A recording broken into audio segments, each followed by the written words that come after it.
That's of course. There's layers upon layers. When you get into these conspiracy theories, man, they never end. They never end. There's just layers upon layers upon layers.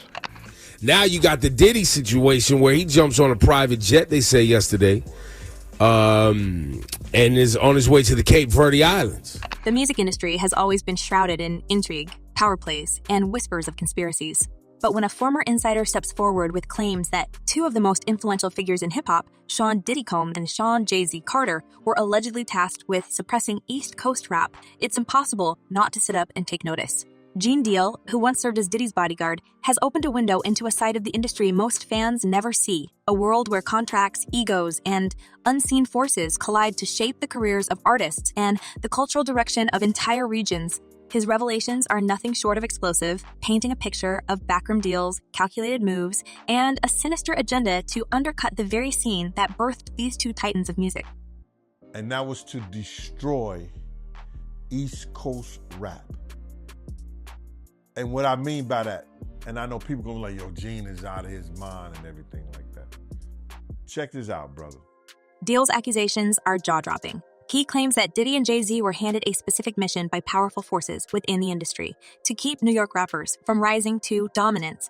According to him, this wasn't just about competition. It was about money. At the time, East Coast rappers commanded hefty advances for their record deals, often fetching amounts in the hundreds of thousands or even over $1 million.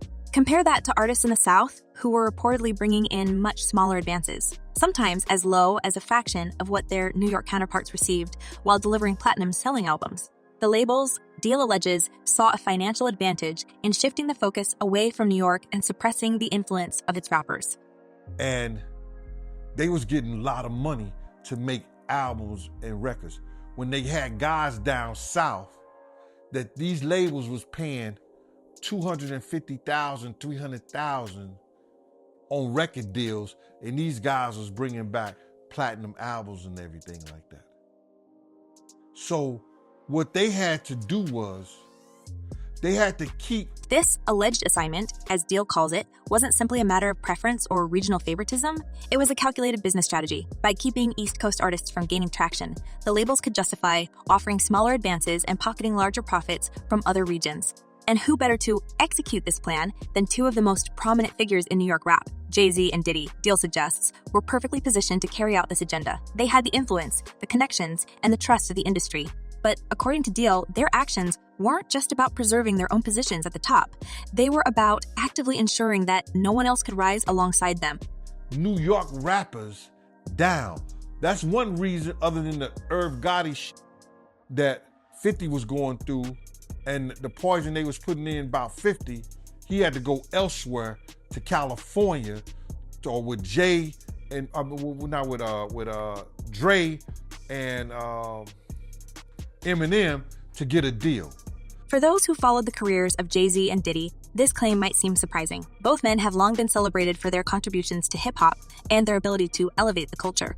Jay-Z, with his razor-sharp lyricism and business acumen, built an empire that extends far beyond music. Diddy, with his larger-than-life persona and knack for spotting talent, helped shape the careers of some of the biggest names in the industry. But Deal's allegations cast a shadow over their legacies, suggesting that their rise to the top may have come at the expense of others. They did not want East Coast rappers to get big. They were suppressing all new artists that was coming out of New York. Jay and Diddy was doing that. Take, for example, the story of Cameron and Beanie Sigel, two artists who were closely associated with Jay-Z during the early 2000s. According to Deal, Jay-Z's reluctance to fully support their careers was no accident. He claims that Jay-Z intentionally held back from allowing these artists to reach their full potential because doing so would have jeopardized his own position. He couldn't let Cameron blow up. He couldn't let Beanie Sigel blow up, Deal said in an interview. This wasn't about talent. Both artists were undeniably gifted. It was about control. By keeping other East Coast rappers from becoming too successful, Jay-Z could ensure that he remained the face of New York rap. Diddy, Deal alleges, played a similar role in this supposed plan. As the head of Bad Boy Records, Diddy was one of the most powerful figures in the industry. He had the ability to make or break careers with a single decision. But according to Deal, instead of using his influence to uplift the next generation of New York artists, Diddy focused on maintaining his own dominance. This, Deal suggests, was part of the broader agenda to suppress East Coast rap. By keeping new talent from emerging, Diddy could ensure that his position and his profits remained secure. Because him and Diddy was giving that deal, we got to keep these East Coast rappers down. Because down south rappers, Cash Money, No Limit, Ludacris and them, they was taking little money and bringing back more money and making more money for them. The implications of these claims are staggering. If Deal's allegations are true, it means that two of the most celebrated figures in hip-hop were complicit in a scheme to undermine the very culture they claim to represent. It paints a picture of an industry driven not by artistry or cultural pride, but by cold, hard economics. And it raises uncomfortable questions about the role of power and influence in shaping the careers of artists. But Deal's revelations don't stop there. He also points to the tragic story of Pop Smoke as evidence of how this alleged agenda continues to affect the industry today. Pop Smoke, a rising star from Brooklyn, was widely seen as the future of East Coast rap. His unique sound and undeniable charisma had the potential to bring New York back to the forefront of the hip-hop world. But just as his career was taking off, his life was tragically cut short. Deal claims that Pop Smoke's potential to revive East Coast rap made him a target. So they was placed to destroy the East Coast rap. And then along came a somebody. They was about to bring East Coast rap back. And there's nothing they could do about it. And this kid was finna put East Coast. 2 weeks before Pop Smoke's untimely passing, Deal says the late DJ K-Slay warned the young star and his team about the dangers they faced. According to Deal, K-Slay told them, "You're going to have to protect him with your life." This warning, Deal suggests, speaks to the broader forces at play in the industry, forces that, he claims, will go to great lengths to maintain the status quo. Of course, these claims are difficult to verify. Deal's perspective is just one piece of a much larger puzzle, and it's impossible to know how much of what he says is rooted in fact and how much is speculation. But his words resonate with those who have long suspected that there's more to the music industry than meets the eye. The idea that powerful figures might work behind the scenes to shape the direction of an entire genre isn't new. It's a narrative that has surfaced time and time again in hip-hop history. Now, I ain't trying to say that's some kind of conspiracy, and maybe some other was going on, or this, that, and the third. But brother, he had that conversation with K-Slay 2 weeks before he was. It's worth noting that both Jay-Z and Diddy have faced their share of controversies over the years. From legal battles to accusations of shady business practices, neither man's career has been without its challenges. But Deal's claims go far beyond the typical criticisms leveled at successful artists. They suggest a deliberate and sustained effort to suppress the careers of others. A charge that, if true, would fundamentally alter the way we view their legacies. Federal agents took Shawn Diddy Combs into custody. He's seen in this video entering the Park Hyatt Hotel in Midtown Manhattan with others when agents from Homeland Security Investigations approach and separate him. They place Combs under arrest and lead him out the front door in handcuffs. As fans, it's easy to get caught up in the glitz and glamour of the music industry. We see the awards, the sold-out shows, the extravagant parties, and the larger-than-life personas. But Deal's revelations remind us that there's often more going on behind the scenes than we realize. They challenge us to look beyond the surface and question the narratives we've been fed. Could it really be true that two of hip-hop's most iconic figures were involved in a plan to suppress their own region's talent? And if so, what does that say about the industry as a whole? These are questions that don't have easy answers, but they're questions worth asking as we continue to grapple with the legacy of East Coast rap and the forces that have shaped its history. As Deal's story unfolds, one thing is clear. The world of hip-hop is far more complex, and far more cutthroat than most of us ever imagined. And while we may never know the full truth behind his claims, his words serve as a powerful reminder of the stakes involved in an industry where power and profit often take precedence over everything else. This is where the narrative takes us deeper into the history of the East-West feud, setting the stage for a broader exploration of the claims, conspiracies, and unanswered questions that continue to define this chapter of hip-hop history. This has to be a 100% culture shock. I can't imagine living a lifestyle of the incredibly rich and famous and then going into this very dark, impersonal, cold, austere facility. So, the story of the East Coast and West Coast hip-hop rivalry has been told countless times, but every retelling seems to leave out the details that truly matter. What if the feud wasn't just about pride or regional dominance? What if there were powerful figures behind the scenes orchestrating the chaos for their own gain? As Gene Deal's revelations suggest, it's worth asking how many of the events we've come to accept as random or inevitable were actually part of a larger plan. To understand the full scope of what Deal is claiming, we need to go back and explore the roots of this infamous feud, the key players involved, and the shadowy forces that may have been pulling the strings all along.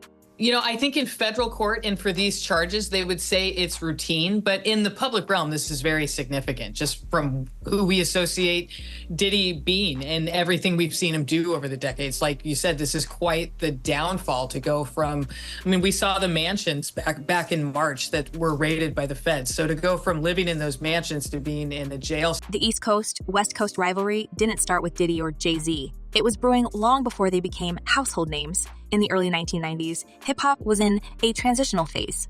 The genre had exploded out of New York in the late 70s and 80s, with artists like Run DMC, LL Cool J, and Public Enemy dominating the airwaves. But by the early 90s, the West Coast had begun to rise thanks to the gritty, unapologetic sound of gangsta rap. Dr. Dre's The Chronic and Snoop Dogg's Doggy Style were game changers, and suddenly, Los Angeles wasn't just a player in the game, it was the MVP. You know, that's the whole truth on the Tupac thing, you know what I'm saying? This shift in power didn't sit well with everyone. New York had long been considered the birthplace and epicenter of hip-hop culture, and many East Coast artists felt that their dominance was being threatened. Tensions simmered for years, but things truly escalated in 1994 when a young Shakur was attacked in the lobby of a Manhattan recording studio. The attack left Shakur wounded and angry, and he wasted no time pointing fingers. In interviews, he insinuated that the people he thought were his allies, namely the notorious B.I.G. and Sen Diddy Combs, had something to do with the incident, whether or not there was any truth to Shakur's suspicions. His accusations set off a chain reaction that would forever change the landscape of hip-hop. Named Diddy 77 times in court documents related to Tupac's murder. This is where the story often gets muddled. On the surface, the East Coast-West Coast feud seemed like a personal beef between a few key players, Shakur, Biggie, Diddy, and Suge Knight. But according to Deal, there were deeper forces at work. He suggests that the feud was amplified and exploited by industry insiders who saw an opportunity to profit from the chaos. And when you think about it, it makes sense. Controversy sells, and nothing generates headlines like a high-profile feud. Record labels and executives had every incentive to fan the flames, knowing that the drama would drive album sales and keep the public hooked. One of the most shocking claims Deal makes is that Diddy himself may have played a role in escalating the feud. According to rumors that have circulated for years, Diddy was allegedly involved in orchestrating hits against his rivals. Retired law enforcement officials and former associates have hinted that Diddy may have had a hand in some of the most infamous incidents of the era, including attacks on Shakur and Suge Knight. While nothing has ever been definitively proven, the sheer number of allegations suggests that there's more to the story than meets the eye. The only man currently facing murder charges in the case, Dwayne Keefe D. Davis, claims that Shawn Combs, also known as Diddy, paid for a hit on Tupac. For example, retired detective Greg Kading, who spent years investigating the demises of Shakur and Biggie, has publicly claimed that Diddy offered a substantial sum of money to have both men eliminated. In his book and subsequent documentary, Kading alleges that Diddy approached members of the Southside Crips to carry out the plan. According to Kading, this wasn't just about eliminating rivals, it was about survival. Diddy reportedly feared that Suge Knight and his associates were planning to target him, and he decided to strike first. Kading's claims have been met with skepticism, but they align with Deal's narrative of Diddy as a man willing to do whatever it took to maintain his position at the top. Right now, Davis is fighting for bail ahead of his trial, which he has pleaded not. And what about Jay-Z? While his name isn't as frequently linked to the violence of the East Coast-West Coast feud, Deal's allegations suggest that he was far from innocent. By the time the feud was at its peak, Jay-Z was on the rise, building his empire and establishing himself as a force to be reckoned with. Deal claims that Jay-Z's strategy was more subtle than Diddy's. Rather than engaging directly in the feud, he allegedly worked behind the scenes to suppress other East Coast artists. By keeping potential rivals like Cam'ron and Beanie Sigel from reaching their full potential, Jay-Z ensured that he remained the dominant figure in New York rap. It's a tactic that may not have been as flashy as Diddy's alleged involvement in the feud, but it was just as effective. The culmination of the East Coast-West Coast rivalry came in 1996 and 1997 with the untimely losses of Shakur and Biggie. These events shocked the world and brought the feud to a tragic end, but they also left behind a trail of unanswered questions. To this day, no one has been held accountable for either incident, and the lack of closure has only fueled speculation about what really happened. Deal's claims add a new layer to the mystery, suggesting that the feud and the events that unfolded as a result may have been part of a larger plan to reshape the industry. It has taken countless hours really decades of work by the men and women of our homicide section to get to where we are today. But even as the East Coast-West Coast feud faded into history, the dynamics it created continued to shape the industry. According to Deal, the suppression of East Coast rap didn't end with Shakur and Biggie. It carried on into the 2000s and beyond. He points to the rise of Southern rap as evidence of this shift. While the South undeniably produced some incredible talent during this time, Deal suggests that the industry's focus on the region wasn't entirely organic. Instead, he claims it was part of a deliberate effort to sideline New York artists and keep their influence in check. This brings us back to the story of Pop Smoke. As Deal tells it, Pop Smoke's rise represented a threat to the status quo. His unique sound and undeniable charisma had the potential to revive East Coast rap and restore New York to its former glory. But according to Deal, this made him a target. Whether or not there's any truth to these claims, the parallels to the East Coast-West Coast rivalry are hard to ignore. Once again, a young, talented artist from New York found himself at the center of a storm, and once again, his career was cut tragically short before he could fully realize his potential. This is a case that it's going to take some nuance, that's for sure. As we reflect on these events, it's impossible not to wonder how much of what we see in the music industry is genuine and how much is orchestrated behind the scenes. Deal's allegations may be unverified, but they highlight the darker side of an industry that often prioritizes profit over artistry. Whether or not you believe his claims, they serve as a reminder that there's always more to the story than what meets the eye. And as fans, it's up to us to keep asking questions and pushing for the truth, even when the answers are uncomfortable. Well, it's a cold case. It's been lingering for 27 years. But here's the real kicker. If these allegations are true, what does it say about the legacies of Diddy and Jay-Z? Both men have built empires and cemented their places in hip-hop history, but Deal's claims suggest that their success may have come at a cost.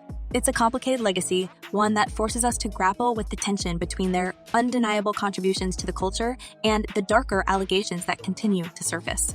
And so the story continues, with more questions than answers in a legacy that remains as complex as ever. Whether or not we'll ever know the full truth, one thing is certain. The world of hip-hop is far more layered and nuanced than most of us realize.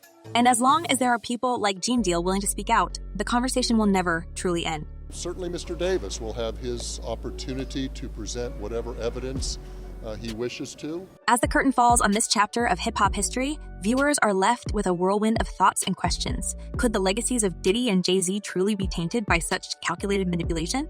And if so, how does this reshape our understanding of the East Coast-West Coast feud and the industry as a whole? The comment section is open for debate. Share your thoughts and let the discussion unfold. Until next time, stay curious and keep the conversation going